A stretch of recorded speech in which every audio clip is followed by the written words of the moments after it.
Happy Tuesday. We are live on location in Arizona for another episode of the Wolff Den. Today's guest, Tommy Benizio, joins us. How are you today? I am blessed, brother. How about you, Matt?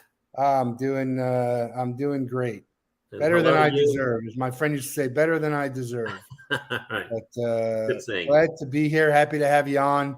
We're going to have a great conversation today about a lot of different topics. But for the people in the audience who don't know who you are, give us a quick intro and then let's get into it. I'm probably unworthy of your attention, listeners, but I'm grateful just to have this experience. I am a dumb old hockey player, Matt. I got a late start in starting to just enjoy the game. I was fortunate enough, worked hard enough to play junior hockey in Western Canada and in Washington. And I was 19 years old. I got released from, at the time, the worst team in professional hockey. We were like 6-50 or something like that in the East Coast Hockey League in Roanoke, Virginia. And Matt, I couldn't get into a college to play collegiate hockey at that point because I'd already played professionally. So nearby, outside of Roanoke, small college, Radford University, go Highlanders. I went to school there and I started running the college club hockey program. And Matt, I fell in love with this. Literally, my late teen years, I realized about halfway through that first season, as I was kind of voluntold that I was going to be the president of this club hockey team, that I enjoyed running the team even more than I did playing hockey. I couldn't imagine anything I enjoyed more than having my skates on. So that kind of got me started in my career over 30 years ago. I recently, or soon after that, I got a job with the pro hockey team in Roanoke that I had once played for. Spent 5 or 6 years working with different teams in the East Coast Hockey League, which was phenomenal. Got into arena football a dozen years or so ago. Really fell in love with this business as well. And this is kind of all I've done. A couple of years ago, I sold the last team that I owned, started a business called BeniZio Sports, which has really been a blessing, man. It's a ton of fun. I now help professional sports teams with their business operations. So different teams, different sports, various levels.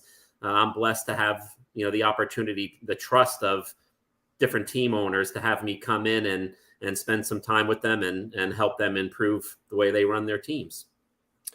Yeah, it's great to be able to do what you're passionate about, right? You found a way from not being able to play more to find a way into what you love to do, which is, there's nothing better than that. No, we all love our sport. Obviously you meet people who maybe it's music or something else, but when you have a chance to be involved with something you really love, for me, it was like, okay, I really can't play this game very well, but how do I stay close to it? And it's been such a blessing all these years being, many, many years in hockey. And now, you realize the sports as a business are so similar. You hire a different kind of coach, but other than that, these teams are run really all the same way. And it's been just a ton of fun meeting with different team owners, presidents, general managers, and working with them, trying to figure out how to enhance what they're doing.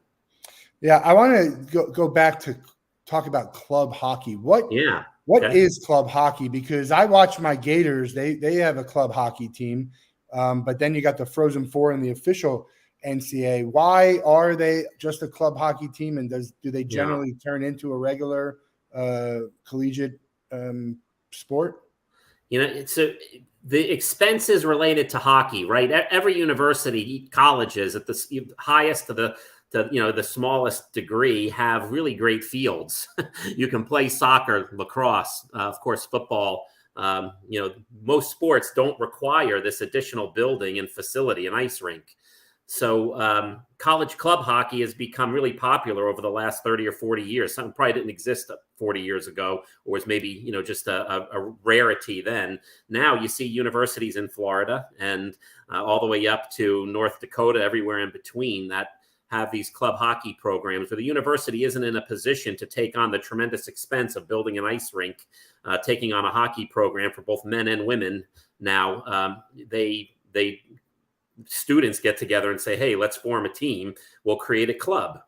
We'll get it, hopefully, in a lot of cases, officially sanctioned by the university. And they start basically just a club where you play hockey and you play against other universities. And it sounds really simple. And it was 20, 30 years ago when I was doing it. Now it's far more complex. I mean, it's not that different than a university program. You have really first-rate athletes. There's a couple of different guys that I still skate. I skate with really great, energetic young guys. There's a few of them that went from playing club hockey now to playing professional hockey at the minor league level. It's just gotten so good. So club hockey is usually university affiliated hockey, but it's not formally sanctioned by the NCAA as a university or college sport. So the students get together, do it on their own. But again, it's very competitive. And there are examples, Matt, maybe you're alluding to something like maybe a Penn State or in Arizona State. Those are teams that were club hockey for a lot of years that have now become NCAA sanctioned Division I college sports. Really cool. And this, a lot of it has to do, I mean, this is another issue, the complicated, but the Title IX stuff, like you can't just add a men's team without adding a women's team. It doesn't have to be in the same sport. Right. It has to be in any type of sport. Yeah. So the luxury of being able to do that is now it's like twice as much. And, obviously, not to say football is inexpensive, particularly at the collegiate level. You're talking, tens of millions of dollars, of course, every season. But hockey is not a cheap sport, right? Skates don't last that long. And they're $1,000 a pair now, Matt, right? They're not cheap. I remember when I was a kid, just dreaming about the $200 pair top of the line skates. Now they're $1,000. Hockey sticks we used to pay $20 for. Those things are over $300 now in some cases for the kind of the high-end versions, even with the deals you might get through a wholesaler. It's still just a very, very expensive sport, from ice time to equipment. When you add in the more traditional elements of a sports team, the travel, per diem and those sorts of things, it's just an outrageously expensive sport. I understand why not every university can just jump on that without figuring out how can we monetize this, make this make sense. But over time, I think it's going to happen. You see it more and more, and it's such a great sport. I love all sports. Hockey is absolutely my number one. And I love seeing the game grow, and it just continues to year after year. Yeah, I think, I'm a hockey fan, but I put it below everything else. For the Stanley Cup playoffs, there's nothing better than the Stanley Cup playoffs. Yeah. It's basically like, think about almost like the World Cup, but with a lot more action, right? You don't have to wait, even if it is a 0-0, it's an exciting game. Yeah. We did a specialty ticket for the Florida Panthers last year.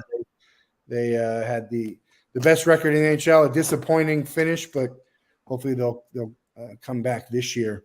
And the Frozen Four, a great event that doesn't get as much coverage and visibility, but another great event that if you're a fan, that's it's a Final Four of basketball, Final Four of hockey. If you're a fan, that's what you want to see.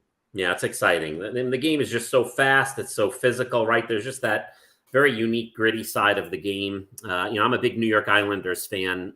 I was sitting with my wife and daughter. We were watching a game not long ago, and one of their defensemen got hit in the mouth with a stick. Trainer was taking him down the tunnel to have him looked at, and you can see him stop because they put the camera, and you can see the silhouette where he takes off his glove, reaches in, pulls the tooth out, hands it to the trainer. Alex Romanov. It was amazing, and then because he didn't want to miss a shift, right? You just don't see that sort of thing in rugby. Maybe I don't even know, but no, you don't see the type of abuse that these hockey players go through, and they don't go on the injured list. No, they play through it. I mean, obviously, if you hurt your knee, you can't stand up on the ice, that's a different thing. But generally speaking, just the grit and the tough, the tenacity. There's a gentlemanly side of it too. Unwritten codes almost to the tough side of the game, and I love that. But really, when I was playing, it was tough, man. Everybody fought, right? It was just a grinder's game. You talk about those heavy wood sticks and the slashing and spearing. Now it's become almost like a real sport, Matt. These guys are so talented and skilled.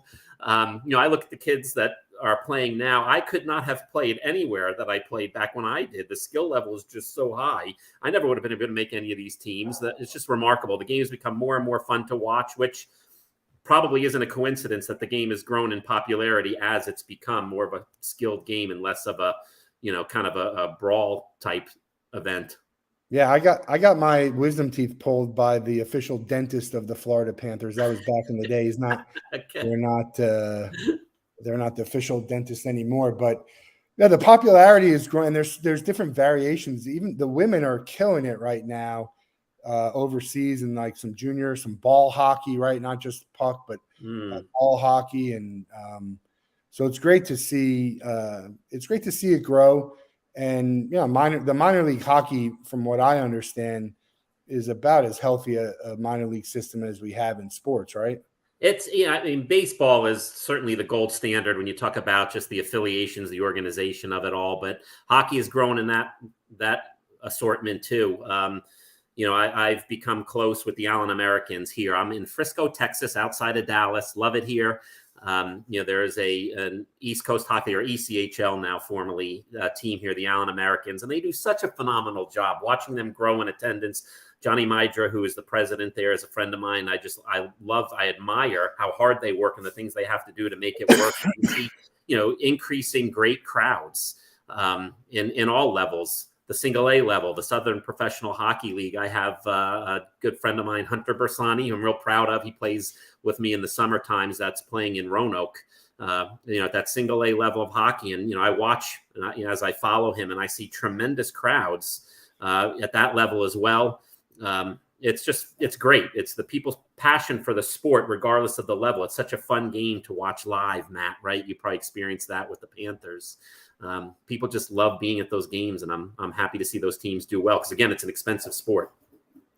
It's also one of those sports that I set up at the top, and I enjoy that because I get to see the whole rink. You get to see what's going on, the offsides. I mean, all of it. It kind of plays out. I think sometimes you get too close, and it's just like for football, you're missing half the action. So a few times I've launched arena football teams in what I'll call a hockey community, even though they by and large are in the southern half of the United States, but arenas that had hockey for a long time. And I hear that a lot, Matt. I think you're really onto something. When you're above the glass level and you can watch the play develop, the game form in hockey, it's remarkable. In arena football, right, you want to be, I don't know if you've ever been to a game, but when you're hanging over that wall, high-fiving players after touchdowns. And, there's something to it. Oh, it's unbelievable when you remove that glass. But in hockey, I agree with you. I recently went to go see the New York Islanders play here when they were playing the Dallas Stars just a couple weeks ago. And we sat in the first row right behind the Islanders bench, my daughter and I.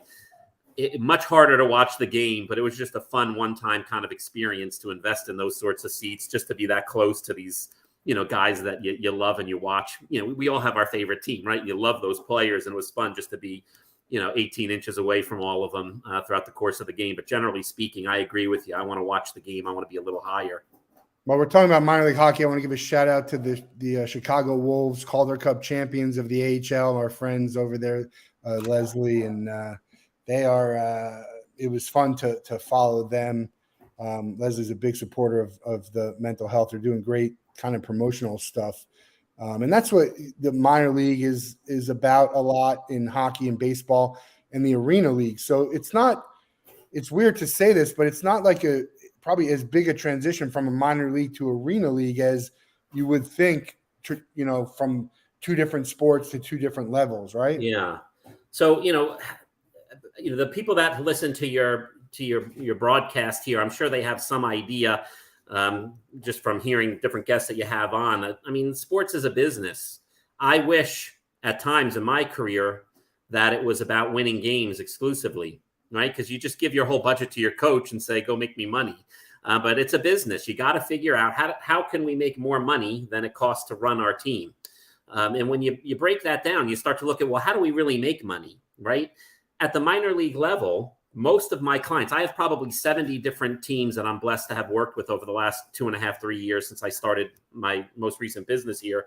And on average, Matt, guess how much they make off of merchandise?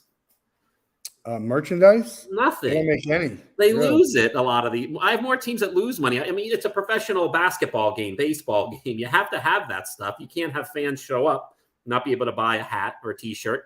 So I get it, but it's almost like a necessary evil. And concessions. Most of the teams that I'm blessed to work with get very little, or in many cases, none of the concession revenue. Yeah, they don't own it. That was a huge thing. Like playing in like the Marlins, think about why they left. Like, you're playing in a stadium that you don't own. Yeah, it's tough. You're not getting the money from it. Yeah, that makes it really difficult. So teams just have to be smart. They have to focus on the corporate partnerships, and they have to focus on the ticket elements, right? 3 kinds of tickets that we sell: the group tickets, season tickets, and then the walk-up tickets, right? So those corporate partnerships and those different ticket elements are what make teams profitable.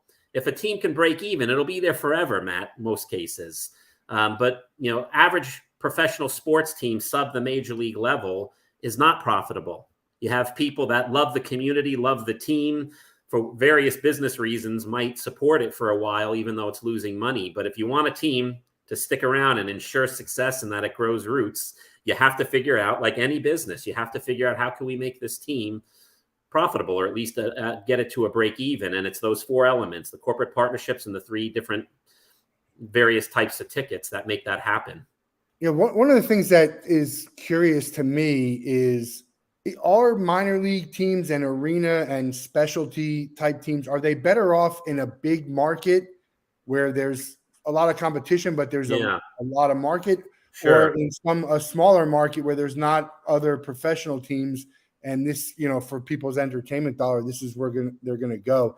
When you see these leagues launch, they all launch with the major ones, right? XFL is one of Vegas. And what's your take? If you're starting a league tomorrow, are you putting a mix of both, all lower, smaller market, big market? Because you're not starting out with TV anyway. Right. That's right. Well, I can tell you, I hear that debate a lot, and it's a good one. I could probably build a case either way. For example, I started a league called the IFL, the Indoor Football League, years ago. And at first, I owned, with a partner, the league, but also a team in Odessa, Texas, home of Friday Night Lights. Great community. The Odessa Rough. Yeah, there you go. The Odessa Roughnecks. It was a phenomenal experience. People's passion for football there were so tremendous, but it's a small town. We were a big fish in that kind of little pond, right? So to that community, we were the Dallas Cowboys. There were a lot of benefits from that. It was easy to get indoors. We were very recognizable. We almost instantly had great, recognition and brand awareness in the communities there in Midland and Odessa out in West Texas. If you fast forward 15 or 20 years, whatever it was, I launched a team here outside of Dallas, in Frisco and Allen, Texas, the Texas Revolution. We were suddenly competing with the Dallas Cowboys, kind of, right? We're such a small fish in a big pond, where we had to work so hard, Matt, for that brand recognition to make, when you go out and grow, trying to sell the things I mentioned earlier, the different ticket and advertising elements and packages, right? It's tough to start every phone call with, well, who are you? What is this team? If you have to spend the first 5 minutes explaining who you are, kind of why you exist, it makes it tough, right? So here in, this kind of Dallas Metroplex, we launch a team in the same league, that IFL again. And as we're trying to grow that, it was really difficult. However, what I discovered was, if one printer said no, there's 600 other ones in the Metroplex, right? Where in Odessa, there was 2. So, when we were looking for things like an apartment complex to partner with the team, or a hotel to be our official host hotel, I didn't care if someone said no to me here in Dallas, because there were 6 across the street from them. So there was real opportunity there. So I learned the hard way, where I did a kids jersey giveaway in the small community of Odessa. The whole city knew about it. The NBC Sports broadcaster is holding the jersey up on news. 1,000 kids would show up hoping they would be one of the first, 500 to get one of those jerseys. It was terrific. It worked really well. I tried the same thing in Dallas with my Texas Revolution team. 288 kids showed up. No one knew about it. They were all thrilled to get a jersey, but not one fan came because of it, because we didn't have that kind of exposure, right? So what we had to do was switch our thinking. We became less of a marketing organization. It was less about selling individual tickets, and it was more about pre-selling blocks of tickets. In a bigger community like Dallas, there's lots of big businesses. If we have the right approach, make these games fun enough, which we always ensured that we did, it was easy for us to go to these big companies and sell them blocks of 20, 50, or 100 tickets, up to 1,000 tickets sometimes. We would sell to these companies. We could never have done that in the small community of Odessa.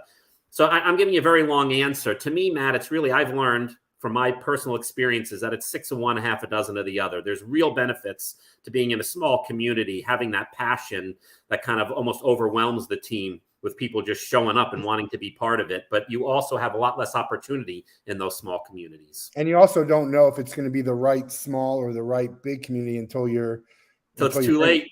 Until you're in it, and then you got to make it work. So your journey was you play, you go to club, you get involved with some teams, and then at what point did you say, I'd like to own one of these teams? Yeah, well, it started.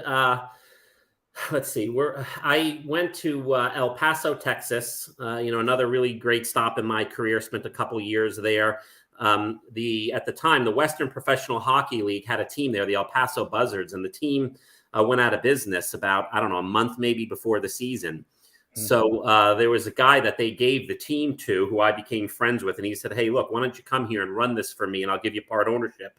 So I had an opportunity to be a kind of sweat equity team owner, right? Something I could never have afforded to pay the bills and the things that I would need to do if I owned a team at that point in my life. I was in my 20s, late 20s, but it was a really neat opportunity to have a perspective of ownership, right? And to take a little more responsibility for making sure that we're making the right financially sound decisions.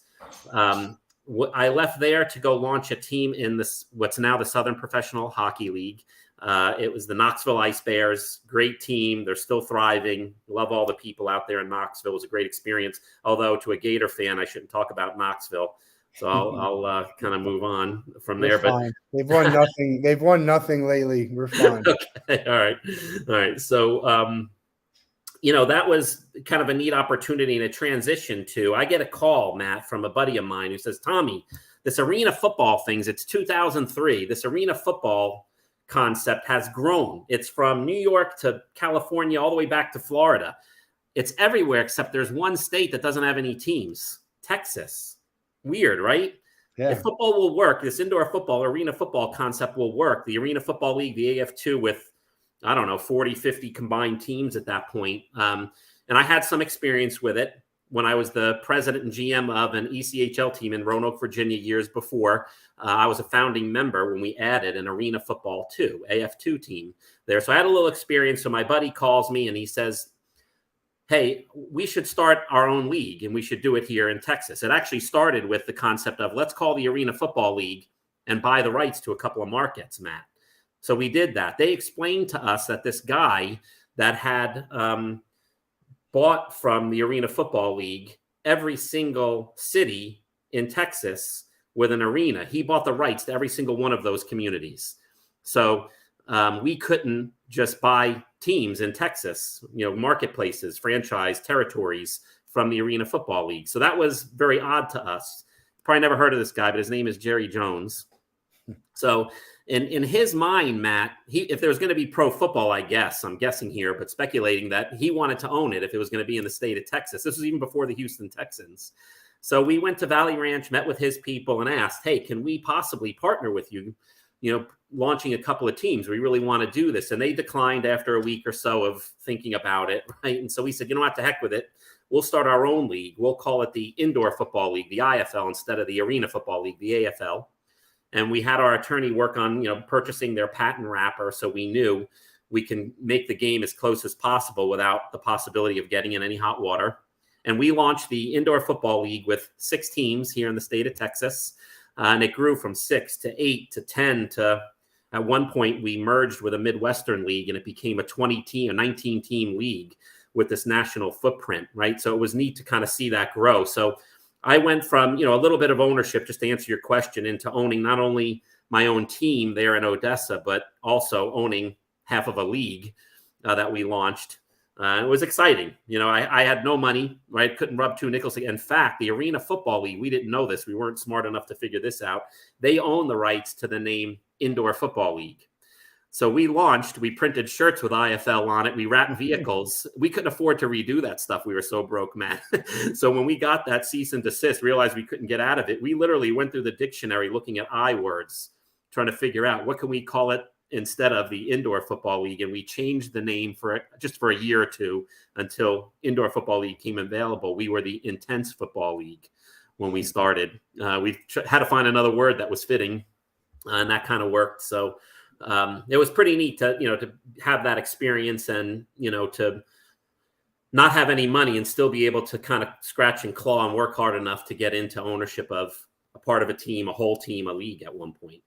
And the IFL it's alive and well. Yeah, it's awesome. Whereas the arena football is no longer. And then it's true. They moved on to Ironman football. Is that the indoor football league? No, the arena turned into twice it folded essentially. Once It was bought out of bankruptcy the first time. At least the intellectual properties were purchased out of bankruptcy. We bid at the IFL. We bid $1 million and lost. I think they paid like $12 million for those intellectual properties and relaunched the Arena Football League. And it lasted a handful of years, and just the business model was broken. Again, you got to figure out long run, Matt, how do we make more money than it costs to run our team? Because if we don't, it's going to be a short-lived experience, and that's what happened. There still is an arena league, isn't there? It's called... There's not. The Arena Football League is no more. That's gone. A handful of those teams went into the IFL when it folded for the second time. The Arizona Rattlers, the Iowa Barnstormers, the Green Bay Blizzard. Some of the more notable Arena Football League teams now joined the IFL. There were a couple others actually that joined a league called the National Arena League. That may be what you're thinking of. Yeah. So Jacksonville and Orlando, close to home there, Matt. So yeah, good eye. Terrific league also. I have a couple of clients in that league, and they're phenomenal. In Carolina, the Carolina Cobras, and here in Texas in San Antonio, there's a team, the Gunslingers, in that same league. And now is there such a thing as too much football? Is there an appetite? I mean, because there's leagues folding. Is it that there's too much? Is it not the right idea? We have leagues like fan controlled football who's going into season 2, and you got the XFL who's coming, USFL is coming back. I don't know that I'm expert enough to answer that. But just your opinion. There is no right or wrong answer. I think some of the differences between traditional outdoor football and indoor football, right? Indoor football, first of all, Matt, by design, the leagues all start a week or two or so after the Super Bowl. There's no other football. They finish before high school and college football gear up. So there's that 5-month gap with no football. All of a sudden you have football, but it's a little different. It's inside, it's air conditioned. You're close to the field. It's faster, it's higher scoring, it's more physical. So you kind of got football, but with this really cool twist to it. Maybe they make it a little bit unusual. Hard to argue. It's not traditional football exactly, but it's really, really cool. And it's played at a different season. When you go from the NFL straight into, the United Football League, some of these other leagues that have come and gone, they've done a good job, a lot of those leagues. The Alliance, I thought, was terrific. Really believed in it. The last rendition of the XFL, I thought it was great. I really thought it was going to work. I think that's probably a harder contrast, going straight from NFL football to near NFL football on the same platform. So is that too much? I don't know, but I can tell you, I know, some of the people at the XFL are so phenomenal, and they really seem to understand the sales element, the things we were talking about earlier. Jason Ganella, who really oversees staffing and the sales portion of all of the teams, and they've hired, people that I know, really phenomenal people, to make sure that these teams are properly staffed and they're going to be out generating revenue. Sure, they all want to win football games, and they should, Matt, right? If I'm a season ticket holder, I don't want to buy a ticket to a team where they don't care if they win or not. I certainly wouldn't want to be a player or a coach working for, an ownership group where they don't care about winning. They should want to win. They should want to bless the community, right? See players move on to the NFL. All of those things are terrific. And I think the XFL, every team is going to try and do that. But really, the foundation is it's a business. Are we going to make as much money as it costs to run this thing? And they really seem to get that. So I believe in the XFL. We'll kind of see how it goes from here, but I'm certainly rooting for him. It could be, you got to be entertaining, and that's even what the professional teams are doing now. Yeah, spending a lot of money to try and figure it out. One of the downfalls of these smaller leagues is you have to, without knowing whether it will be successful, whether there will be a season 2 or not. How do you get the right people there? And that's talking about players, coaching, management, right? Yeah. The marketing and sales. I mean, all those people have to take a leap of faith to join one of these teams that they don't know what's going to happen, a year from now. Yeah, it's like any business, it's tough. It's full of risks. When I work with a new client, new partner client team, one of the first things that we do, Matt, is set goals, right? What are we doing here? What is it that's important to us? And a lot of times you sit at a conference table with 3 or 4 team owners, and one just wants to bless the community with something. That's really what's important. The next guy says, I want a championship ring. It's a lifelong dream, right? I want to make sure that we're performing on the field. And another one says, this thing's got to make money. I don't want to be writing checks to support this thing every year. And so you look at that ownership group and you go, okay, you got 3 really smart, successful business people, but they're all pulling in a different direction. How do we kind of wrangle that, get them all thinking the same way, and actually set proper goals, right? If you don't know where you're going, you'll never get there. So, and a lot of the teams that I work with are in that very position where they're trying, it's chaotic because they're trying to do everything. They're not really focused. They're not prioritizing. And so we do some exercises with the client teams that I work with where we very quickly, we do pull them in, get them lined up properly and say, okay, we want to do all these things, but here's the number one most important thing. And we make sure that it's something worthy, but it's also got to be measurable, right? I hear teams say things, Matt, a lot like, hey, I really want to contribute to the community. Sounds like a good goal. It's worthy, but how do you measure it? So a better goal might be, for example, we want to participate over the next 12 months in a minimum of 4 public events that involve at least 50 people from our community, right? And offer a positive impact. Now, suddenly, we can have a director of communications or an intern create a spreadsheet with all 12 months with at least 4 lines where they're going out and they're seeking ribbon cuttings and parades and networking events that have at least 50 people. They can start assigning players, coaches, staff members to attend them, give away tickets to these events. Now, at the end of the year, not only was it worthy, we contributed to the community in all these different events, but we can measure, did we hit our goal? Same thing with winning. Teams tell me, Tommy, we want a winning product. Well, if you win 1 game, you can call it a winning product, but I know that's not what they mean, right? So are we going to set a goal to win the championship or make the playoffs or just win more games than we lose? Because we have to build a plan to achieve each of these goals. And we got to make sure, if it's our goal to be the number 1 team in the league, we got to make sure that we have the best coaches, the best players, the best plan in place to accomplish that. Very different than if we just want to win half our games. Different plan, right? Oh, yeah. Winning is great, but it, as you say, it is a business, and you have to, you want to win as much as you can, but you also need to operate in business and what's going to get fans in. So there is opportunity to bring fans in to watch, even if you're not winning for that season. And especially, I think from a family perspective, like, it's affordable event for a family to go to. And then also it's sort of a good entrance into sports for kids who don't really know the difference between the players of a pro player and not. They're amongst the crowd. The players are big and fast in colorful uniforms, whatever the sport, right? You're right. The kids don't know the difference. And if you come and you have a good time, if a woman takes her family and her husband loved it and the kids had a great time, can't wait to come back, she's happy with that $100 investment. Even if the team lost, she'll return again. On the other hand, if the team dominates, but the kids hated it, right? Dad doesn't want to return. You're not going to spend $100 again, right? So to your point, if people come and they have a positive experience, and winning helps with that for sure, but generally speaking, one of the things that I push with all of my clients is let's make sure that these games are so head-spinning entertaining, right? Really putting the fans' experience above all else from the minute they show up to the minute they leave, right? From tailgating out front to the halftime shows, the post-game autograph sessions, and everything in between. If these games are fun, people are going to want to come back, win or lose. Every year, Matt, I sat in owners' meetings in hockey or arena football with 12 or 15 other team owners, and it was funny. Preseason, we're all looking at our roster. Every single one of us was sure we were going to win the championship. Yep. One of us came in last place every single time, right? So, you got to be successful even if you don't win. Only one team is going to win that championship every year. You hope that all the teams are going to be profitable. So as we talk about the business of sport, the entertainment value, I want to show you, this is a good customer of ours and partners. Yeah. Bananas. I'm not sure anyone's a bigger example of that. And No what question. people don't understand about the Bananas and what Jesse Cole has done, they won 2 championships in a row and decided that's not for us. Interesting, right?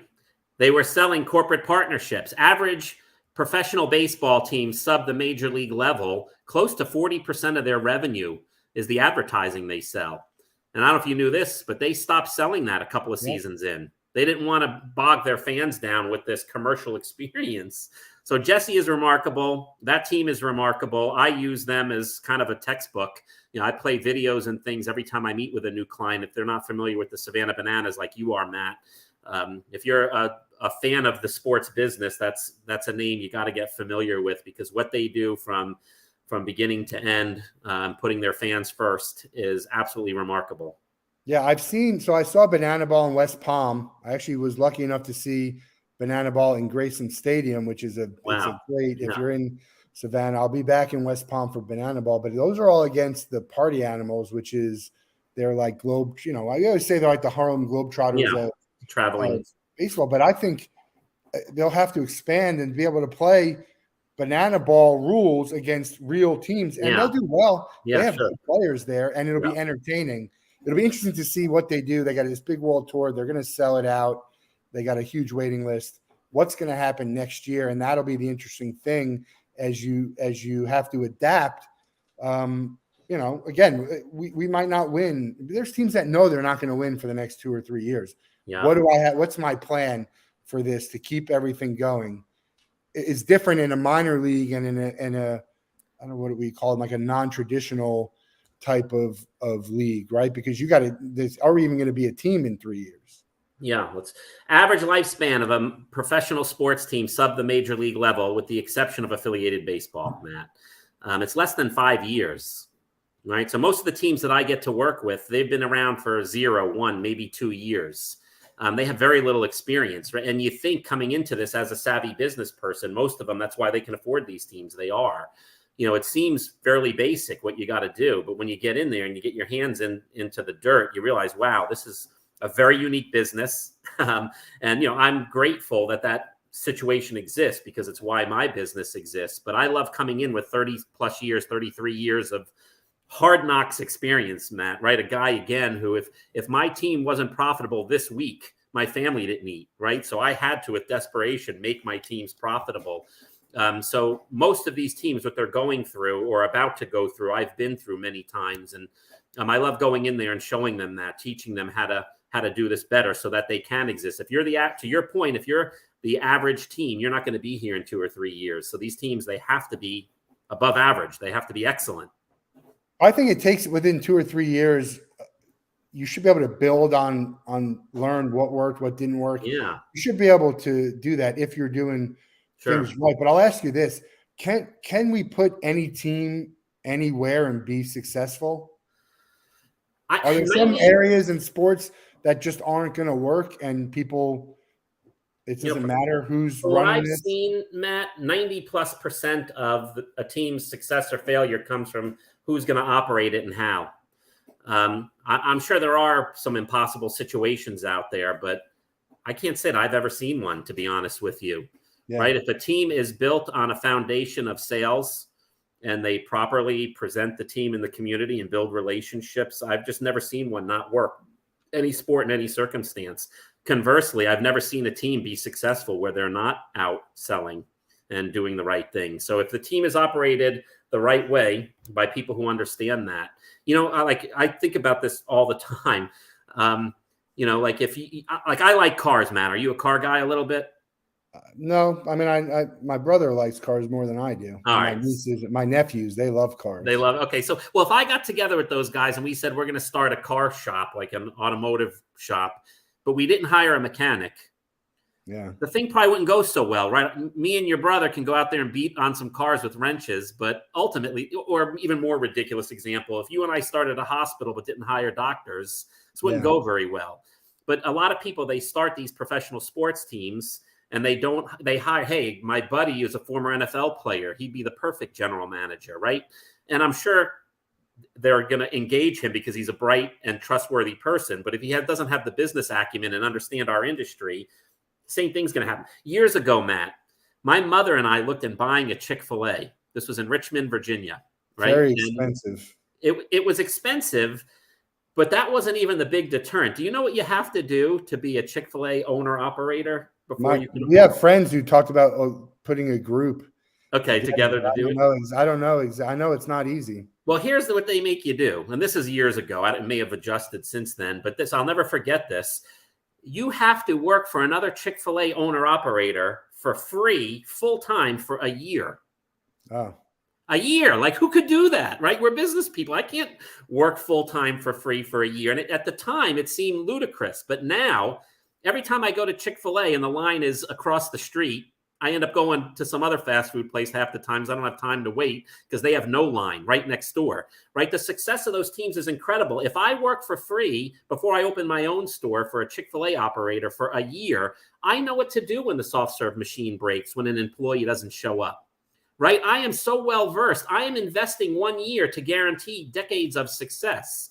What seemed like an insurmountable investment in reality is brilliant. It's a small investment. So I understand why they do that. It makes sense. There's no way when I open that store, I'm not going to be very, very prepared. Before $1 is exchanged, I'm going to know exactly how to do everything because of what they force me to do. Conversely, you buy a minor league, whatever sport team, and here's the process. The commissioner hands you the keys and says, hey, good luck, son. Yeah. So these team operators, in most cases, it's obviously I'm blanketing that, and there's some leagues that do a better job than others, but generally speaking, you join a league and you don't know what to do, and you make a ton of mistakes, and some of these mistakes cost you $5,000, $10,000, $50,000.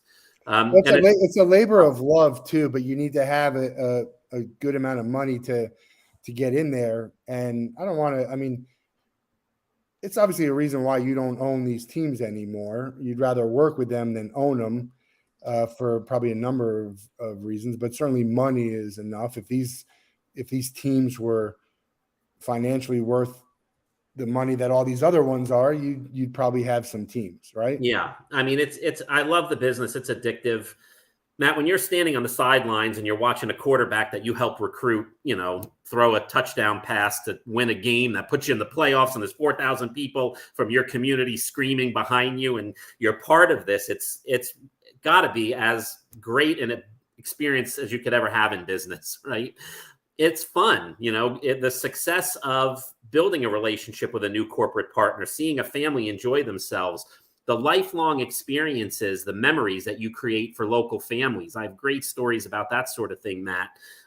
It's phenomenal. The business is so much fun. It's a great thing to be part of, and it's cool, right? To be able to walk around and say, I own the team. I wish I didn't have an ego at all. I like to think I keep it in check, but it was fun, right? It's kind of a neat thing to be able to say, I own a professional hockey team or a football team. There's so many cool benefits, the relationships you build with local businesses and bartering for things, right? I love it. I love every part of it, but I also worked 80 hours a week for almost free for decades. It was exhausting, right? Not fair to my family. Obviously you're always the last one. I had to pay all the bills before I could take a penny from the team. So it was tough. I work with a lot of clients who they do this for different purposes, as I mentioned earlier. And if the team loses a few bucks, it's not a big deal for them to write a check and cover it, and the bills still get paid. That just wasn't my situation. I mean, so it wore me out. Verlander gets $42 million. They're not paying Verlander $42 million unless they know we're going to get $42 million and then some back. Sorry, there's my we got my a dog here. No worries. Bothering us. We're very pet friendly here on the Wolff Den. All right, good. Well, I'm obviously working from my home office, and I got my miniature dachshund Hercules going nuts because Amazon is delivering something. But anyway, yeah. So you're right. You'll spend $1 to make $2 or $3, $4, $5, right? It's sensible. But you're obviously not going to spend $1 to make a nickel, at least not twice. You'll learn from that. But you could spend $1 to make $1. I mean, there's value in doing things that are not money makers because they're good for the team, the fans.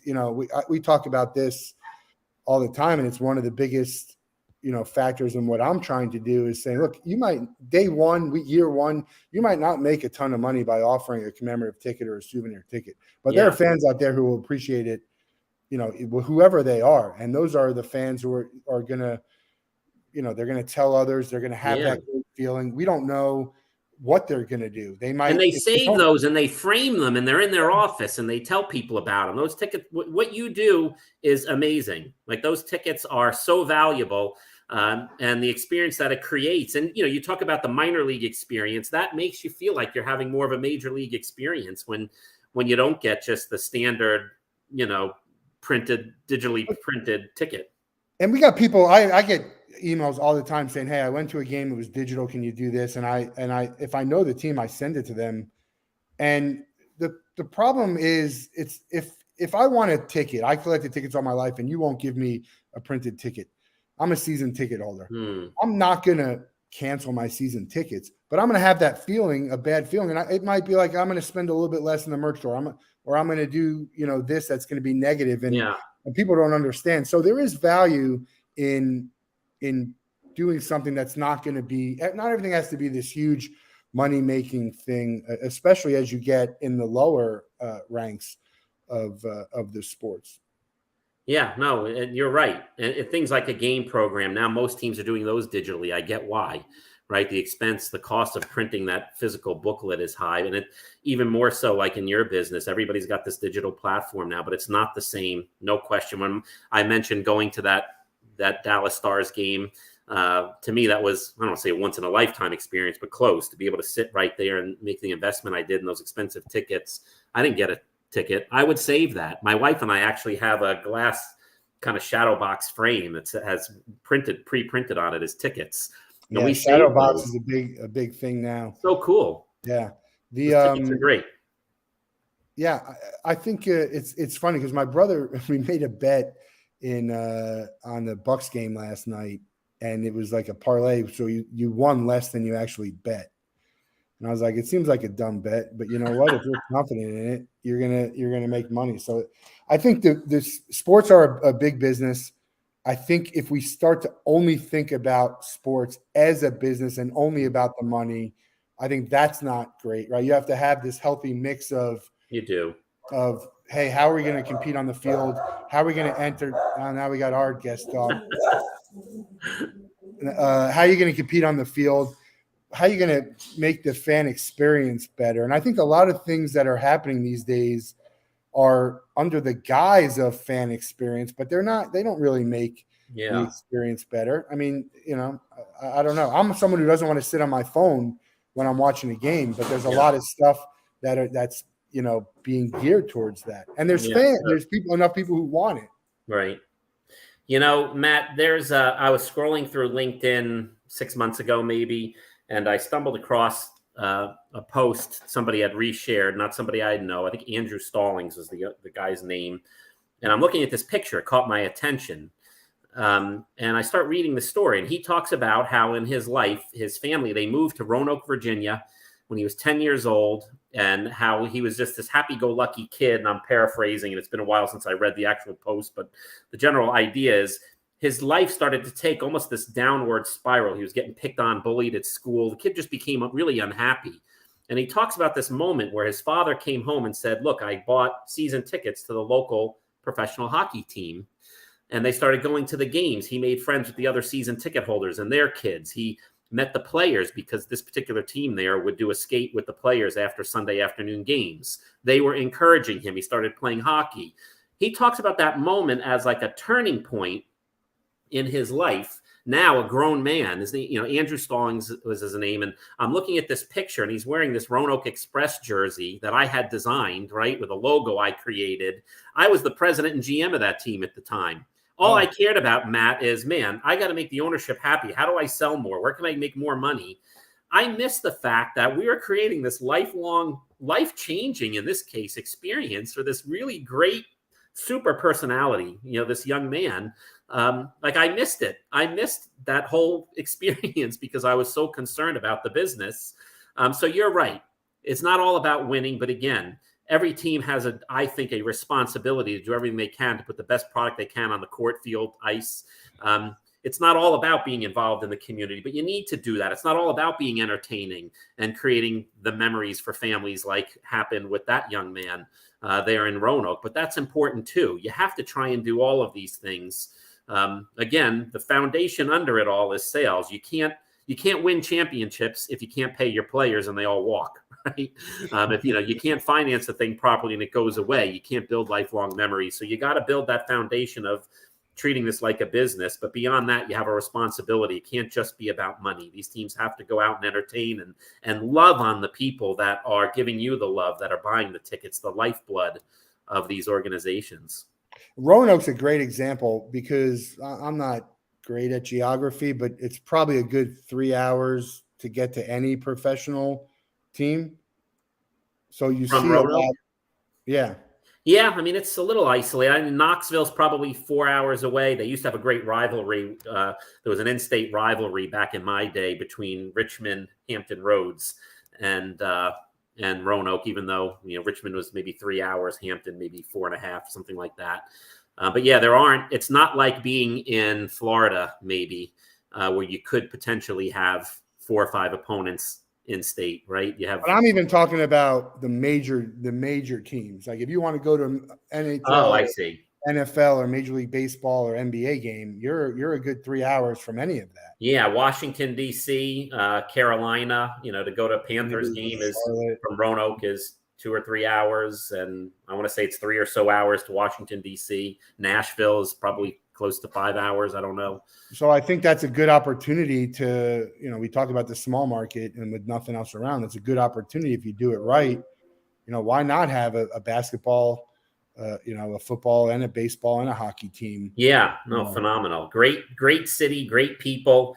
I loved living there. I, again, played there, went to school there, ran the team, for some time there. That's where I launched the Arena Football 2 team there. Great experience with great people. Alexandria and Mickey Gray, the people that run the hockey team there now, are phenomenal. They work so hard. Their staff and led by those two are pretty incredible. So it's a good city with a good team led by good people there in the Roanoke Rail Yard Dogs. There isn't a football team, or to my knowledge, a basketball team at the time, but maybe you and I are giving somebody planting the seed for someone. I feel like there was a G League team there. Maybe I'm not 100% sure. Did you see the Netflix special on the Trashers? You watched that? What was your thing? What were you thinking as you're watching that? It was so fun to watch, right? When you're in our business, for any hockey fan, you're going to love it. If you're in our business, you're really going to love it. But it was entertaining, probably just for someone who has neither of those connections. I was super entertained. Just fun to see it. There's some folks involved there that I've known personally over the years, players. There was a young man that had played for us in Roanoke that was on that roster, and they interviewed him. So it was definitely fun to watch and enjoy that. To see what the lengths they went through to essentially buy a championship or try to, and paying players under the table. The lack of integrity was pretty incredible, but it was interesting. The commissioner's 180 was, that was interesting to watch as well. Yeah. It reminded me of my favorite Slapshot, one of my top 10 movies. What are your favorite hockey movies? Miracle is, most people disagree with me, but that was one of my very favorites. Just a proud American, maybe, child of the 80s. The story about the U.S. 1980 Olympic hockey team, led by Kurt Russell, playing Herb Brooks, the coach there. I thought that was just a very motivational, phenomenal hockey movie. You have to love Slapshot if you're a hockey guy. And again, like the truth in that, the way, if you do the background check on that and how that story was written by the young lady whose, I think, brother played, junior hockey, and just following that team, and you see the truths in hockey, just the grit, and again, the almost just gong show like atmosphere that was created by the sport back then. Again, if you remember that, if you're old enough to remember how that was, that story just rings so true. So those would certainly be my top 2. I love Youngblood too with Rob Lowe. That's another great movie, right? A non-professional hockey, and then Mighty Ducks, the original, obviously. That's true. All good stuff. Love them all. If you were gonna own, you snap your fingers and you can own any team in the let's call it in U.S. sports, the 4 major sports. and you could own any team, you snap your fingers like that, who would you choose? Very easily the Dallas Cowboys, only because it's the most valuable sports brand in the world. But now I'm thinking with my wallet, not my heart.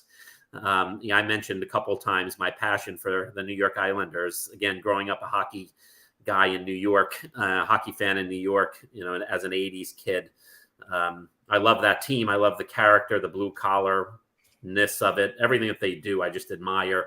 I think it's a phenomenal organization. Knowing some people that work there and how things are done with the Islanders organization, it's phenomenal. We did we did the passes for the ALDS conference. Okay. And one of the night activities was a tour of UBS. Yeah, phenomenal. Beautiful, beautiful arena. But the food that they had there was it was incredible. The food, but it's a really cool arena. Awesome. It's not just like, it doesn't like shove everything in your face like some of these other arenas do. I've also seen SoFi, which to me is the nicest stadium I've ever seen. I'm not a big fan of Jerry's house. I think the scoreboard is obnoxious. There's too many not great seats. It's a clinical experience a little bit, right? Yeah. But you're asking which one would I like to own? Yeah, I get it. I'd probably sell it and go buy my own country. No, I mean own and run. Let's say own and have to run. How about a league? If you had to start a league tomorrow, what kind of league would you start? It's funny you bring that up. I'm working on a project with a client that I can't talk much about, but I think that the unique niche of indoor football is something remarkable. When you balance the cost of operations with the potential for revenue and people's passion for football, the ability to make it a success in small markets. If I were to launch a league, it would probably be something like a small market indoor football league. But aren't those teams, again, that aren't going to own where they play, and now you're not getting concessions and parking and... Yes, that's true. The only way to get those things, though, really are in affiliated minor league baseball. You're not going to find an arena sport. There's I don't know of a single G League, even NBA team that owns their stadium. There might be a couple there, or arena, I should say. But you look at minor league professional basketball, hockey, all of them. None of them own that facility. They're all fighting for, you buy a popcorn and you walk to your seats, those couple of kernels that fall on the floor. If the team is lucky, that's their share, So again, outside of, baseball is such a different sport where the city is, I'm not to say it's easy. I got great people in baseball and they work so hard and it's so complicated. And so not to downplay what they do, but they are more fortunate than most of the other sports to have the ability to have a city really work with them on getting them an appropriate stadium and giving them complete control of those sorts of things where there's that additional revenue. But again, when it's said and done, if you operate these teams properly, you base your operations on a sales effort, you can make it work. The TBL, I don't know if you're familiar with the basketball league, David and Evelyn Magley, who run that league that's grown now to 50 teams. Phenomenal business model. When you break down what it costs to run a team compared to, the number of games they play, you can really be a success there. There's certain leagues that are just better than others. There's some leagues where it's just flat out. I personally never ran a hockey team that was profitable.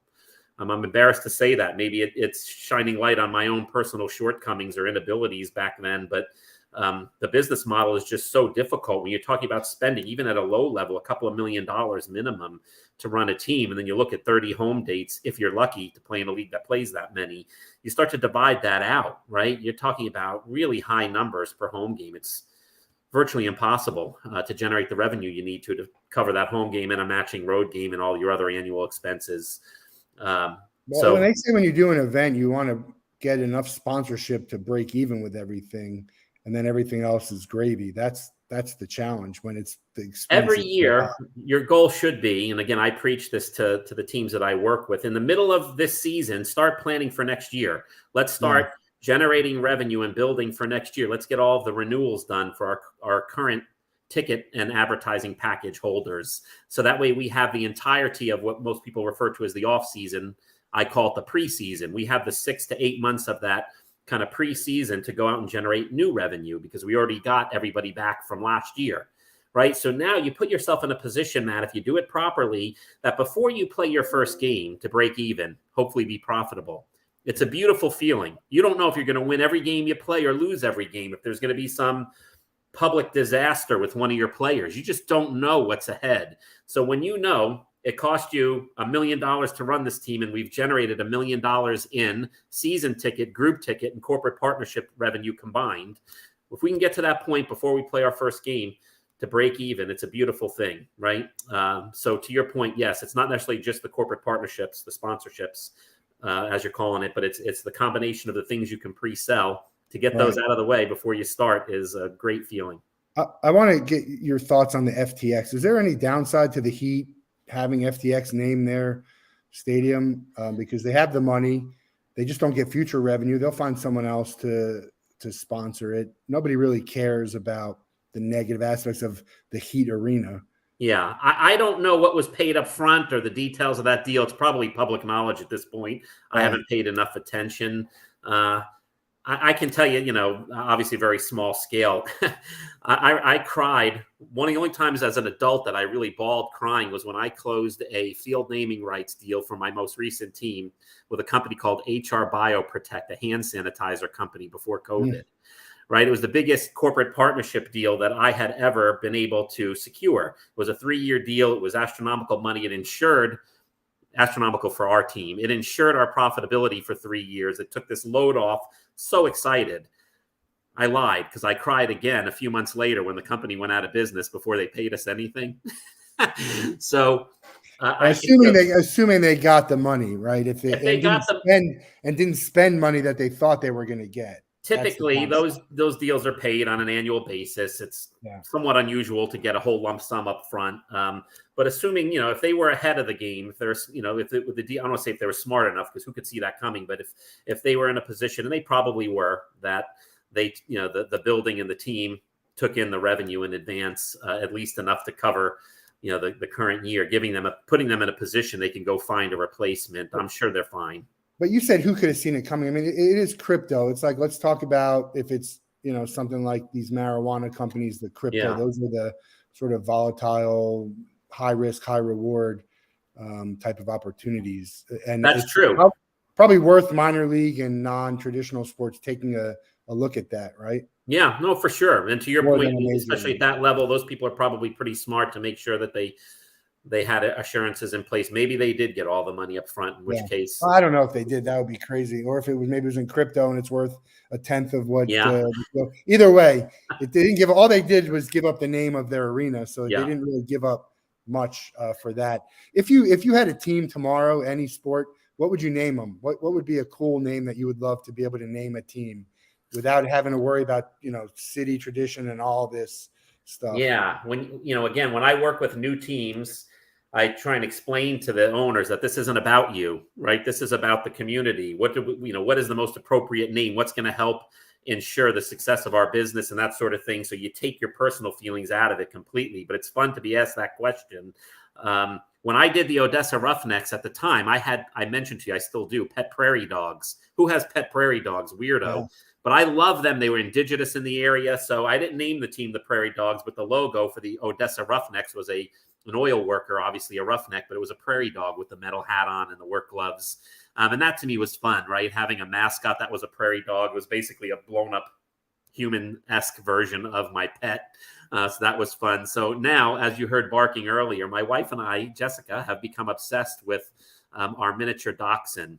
Yeah, it's like naming a pet, really. It's so fun. Yeah. Fun, right? I would, the minor league baseball team, Kathy Burrows, who does similar work to what I do. One of her favorite clients, I hear her talking about them all the time, is the Chicago Dogs. And their logo is a hot dog bun with a dachshund, a wiener dog in it, right? So it's kind of a dual play on a Chicago hot dog and also the wiener dog. So I would love to involve my little Hercules in the logo if I had the opportunity this time around, for sure. I named my cat Stewie from Family Guy. So there's everything. You got something in your mind. Like, I'm a big Seinfeld fan, so I'd probably, my first company, it's like American Industries, Vandelay Vandalay Consulting. Okay. It's actually Vandalay Industries was already taken. Okay. It wasn't an architecture firm, I'm guessing. No, it was consulting, but so it was Vandalay. Actually, it was Vandalay Consulting. That's so funny. It was it was Art fun. Vandalay. That's my Twitter handle, Art Vandalay, on my personal one. Okay. I'm a big Seinfeld fan too. Yeah, I just got a thing with my wife how I want to buy that $100 Lego set. I don't even care about Legos, but did you see the Seinfeld? I did. It's the mini set. It looks cool. I have some Seinfeld Funkos. I'm a big collector of. Okay, how cool! I bet you I had some of the cool. Awesome. I have the puffy shirt and George with his purple face in my Funkos. We're gonna let you out of the Wolff Den with the same question everyone gets. You can spend a day with anyone in the world, 24 hours, do whatever you guys would like. They have to be alive, and you can't be related to them. Who would you pick, and what would you guys do? Somebody alive that I could spend a day with, and what would we do? Gosh, I have to think in terms of hockey terms. Probably Anders Lee, the captain of the New York Islanders, who I admire and respect for the way he plays and his personality and his leadership ability. I'm sure if I had thought about this in advance, I'd probably come up with something more colorful, but simple answer again, with my passion for the sport and that team and him as an individual, that would be a great day. And of course we'd hit the ice. I'd love to be out there skating with him. I don't know if I asked you this, but do you know Murray Sheehan, who does the celebrity shinny? No, you and I did get a chance to talk about it, and I did since look that up because you made me aware of it. But no, I don't. Yeah, they have some great events coming up next year. It might be. I think they're doing one in at UBS. You'd have to check it out. I'd have to look back, but it'd be a pretty cool thing. If I'm going to pick a hockey player that I want to spend a day with, it's probably going to be Gretzky. Yeah, he'd be a fun awesome guy, but you can't go wrong with any of that. I really appreciate your time here. Check out BeniZio.net, BeniZio.net. Get some more information about non-traditional, minor league, professional sports, and how you can enhance your brand and be successful. Tommy Benizio, great to see you, and look forward to finding a way to be in the same place at some point next year. Yeah. God bless you, Matt. All the people listening, I appreciate you taking time. It was an honor for you to think of me. All right. Thanks, Tommy. We had another episode here in Arizona tomorrow. So have a great night. We'll see you soon.